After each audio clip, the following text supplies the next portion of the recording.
IPL নিলামে এক বাংলাদেশি ক্রিকেটারকে নেওয়া আছে দেশদ্রোহিতা, কিন্তু সেই একই বাংলাদেশের সঙ্গে হাজার হাজার কোটি টাকার ব্যবসা, কূটনৈতিক সম্পর্কের দোহাই দিয়ে বিদেশ মন্ত্রীর পড়শি দেশের নেতার সঙ্গে হাত মেলানো। প্রশ্ন একটাই, এই ভণ্ডামো আর কতদিন?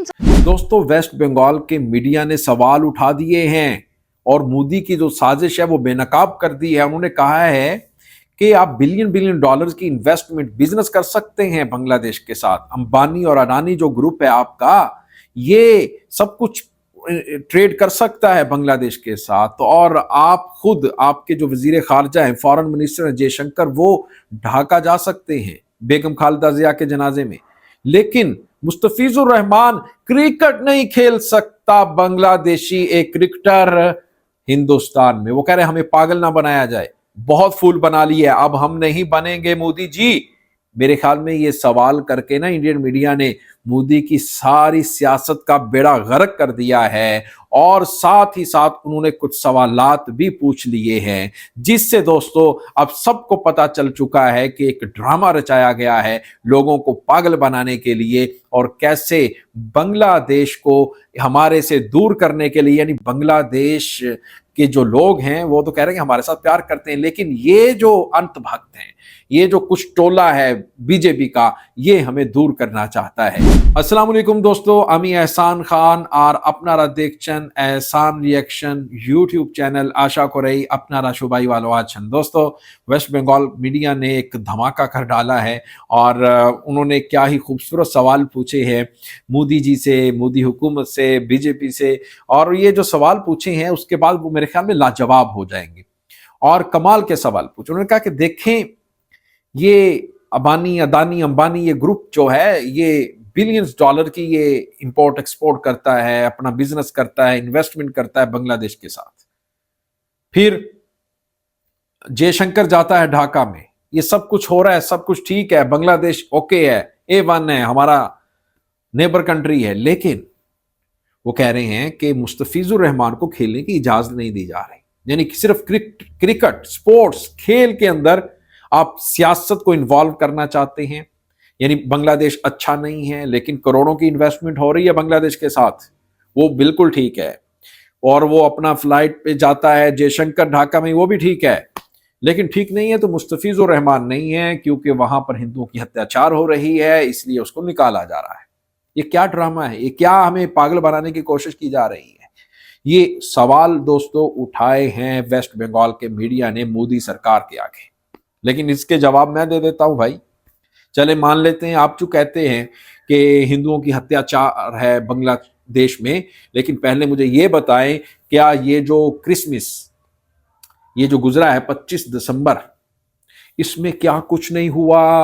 हिंदुस्तान में क्रिश्चियन कम्युनिटी के साथ कितना जुल्म हुआ है, उनको क्रिसमस ठीक से सेलिब्रेट नहीं करने दी इन अंत भक्तों ने, इन गोबर भक्तों ने, इन मूत्र भक्तों ने। उन बेचारों को मारा गया है और ये कहती है कि हिंदू सेफ नहीं है। ये झूठ बोलते हैं। एक हिंदू देखें, बांग्लादेश क्रिकेट टीम का कप्तान है, आप किस तरह से कह सकते हैं कि हिंदू सेफ नहीं है? दोस्तों, इसी के ऊपर एक वीडियो क्लिप है, वो देखेंगे, फिर हम इसके ऊपर बात करेंगे। जुड़े रहिएगा आखिर तक, इस वीडियो को जरूर देखिएगा। 3, 2, 1 एंड क्यू। আইপিএল নিলামে এক বাংলাদেশি ক্রিকেটারকে নেওয়া আছে দেশদ্রোহিতা, কিন্তু সেই একই বাংলাদেশের সঙ্গে হাজার হাজার কোটি টাকার ব্যবসা, কূটনৈতিক সম্পর্কের দোহাই দিয়ে বিদেশ মন্ত্রীর পড়শি দেশের নেতার সঙ্গে হাত মেলানো, এই সবই দিব্যে চলতে পারে। কলকাতা নাইট রাইডার্স ও শাহরুখ খানের বিরুদ্ধে হিন্দুত্ববাদী আক্রমণ আসলে ক্রিকেট নয়, এটি রাজনীতির সুবিধাজনক ভণ্ডামি। উগ্র হিন্দুত্ববাদ আজে ঠিক করে দিচ্ছে কে খেলবে, কে দেশপ্রেমিক, আর কে বিশ্বাসঘাতক। প্রশ্ন একটাই, এই ভণ্ডামো আর কতদিন যাবে, আর কতদিন দেখতে হবে এসব? আইপিএল শুধু ক্রিকেটের মঞ্চ নয়, বহুদিন ধরেই তা রাজনীতি, বাজার এবং জাতীয়তাবাদের জটিল নাটকের মঞ্চ। খেলোয়াড় নিলামে এতদিন অন্তত জাতি ধর্মের সীমা কিছুটা ঝাপসা ছিল, পারফরমেন্সই ছিল শেষ কথা। সেই ধারণায় এখন ভাঙছে, আর তা ভাঙছে মূলত ডানপন্থী হিন্দুত্ববাদী রাজনীতির সুবিধা মতো। শাহরুখ খান তার দল কলকাতা নাইট রাইডার্সে বাংলাদেশের পেসার মুস্তাফিজুর রহমানকে নেওয়ার পর থেকেই একাংশ হিন্দুত্ববাদী সংগঠন চিৎকার শুরু করে। দেশদ্রোহিতা, বিশ্বাসঘাতকতা, বাংলাদেশি মুসলিম তকমা, শাহরুখ খানের দেশাত্মবোধ নিয়ে কটূক্তি, এই সমস্ত ঘুরে বেরিয়েছে সোশ্যাল মিডিয়ার আনাচে কানাচে। যেন কোনো ক্রিকেটার নয়, সীমান্ত পেরিয়ে শত্রু ঢুকেছে। এই চাপের মধ্যেই বিসিসিআই কেকেআরকে নির্দেশ দেয় মুস্তাফিজুরকে ছেড়ে দেওয়ার জন্য। বোর্ড সচিব দেবজিৎ সাইকিয়া জানিয়েছেন, সাম্প্রতিক সার্বিক পরিস্থিতি বিবেচনা করে এই সিদ্ধান্ত।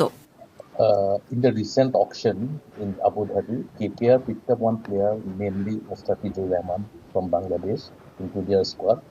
And after seeing the prevailing situation during the course of last few days, BCCI has instructed KKR authorities to unleash that player or remove him from the squad. And accordingly, we have issued necessary instructions to KKR authorities to take out that player from their squad, and if they want any further replacement in place of Mustafizur, and subject to their request, BCCI will look into it and provide the replacement as per the terms and conditions of the IPL regulations. বাস্তবে এটি রাজনৈতিক চাপের সামনে নথি স্বীকার। কিন্তু এখানেই প্রশ্ন, যদি একজন বাংলাদেশের ক্রিকেটার বিপজ্জনক হন, তবে ভারত কেন বছরে প্রায় ৮০,০০০ কোটি টাকার পণ্য বাংলাদেশে রপ্তানি করে? কেন বিদ্যুৎ বিক্রি হয়? কেন ভারতের মন্ত্রীরা ঢাকা যান, হাত মেলান, শোক বার্তা পাঠান? তখন দেশদ্রোহিতা কোথায় লুকিয়ে থাকে? ডানপন্থী হিন্দুত্ববাদ সেখানে দ্বিচারিতার চূড়ান্ত উদাহরণ।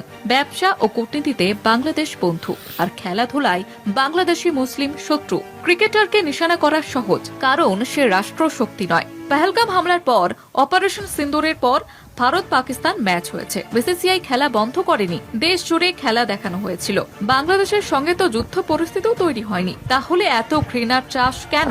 এই ঘটনা প্রমাণ করে হিন্দুত্ববাদ আসলে জাতীয়তাবাদ নয়, এটি সুবিধা মতো ঘৃণার রাজনীতি। আজ ক্রিকেট ম্যাচ। तो दोस्तों, आपने ये वीडियो देखी है। एक खबर आखिर में और मैं आपको देता चलूं कि बांग्लादेश की हुकूमत ने इंफॉर्मेशन एंड ब्रॉडकास्टिंग जो मिनिस्टर है बांग्लादेश की, उनकी तरफ से एक स्टेटमेंट सामने आया है। अभी अभी ये खबर आई है और कि कहा जा रहा है कि बांग्लादेश में अब आईपीएल को बैन कर दिया गया है, यानी उसकी जो ब्रॉडकास्टिंग है, उसके जो मैचेस लाइव दिखाए जा रहे थे टीवी के ऊपर, वो अब नहीं, उसको बैन कर दिया गया है। बांग्लादेश की तरफ से एक बड़ा डिसीजन लिया गया है। मैं समझता हूं बड़ा ब्रेवाना ये मूव है बांग्लादेश की हुकूमत की तरफ से। और दोस्तों, एक और खबर है, जिस तरह से बांग्लादेश ने कहा था कि हम अपने वर्ल्ड कप के मैचेस हिंदुस्तान में नहीं खेलेंगे, उसके ऊपर बीसीसीआई का रिएक्ट सामने आया। उन्होंने कहा कि देखें, अब हम किसी की ख्वाहिश पर, किसी की डिजायर पर ये जो मैचेस हैं वो कहीं और शिफ्ट नहीं कर सकते, लिहाजा टाइम बहुत कम है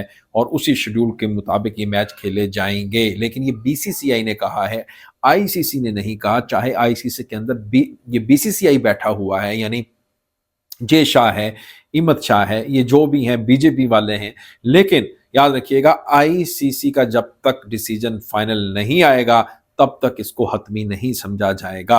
दोस्तों, आपका क्या कहना है बताइएगा कमेंट सेक्शन में। मिलेंगे आपसे नेक्स्ट वीडियो में, तब तक के लिए अल्लाह हाफिज।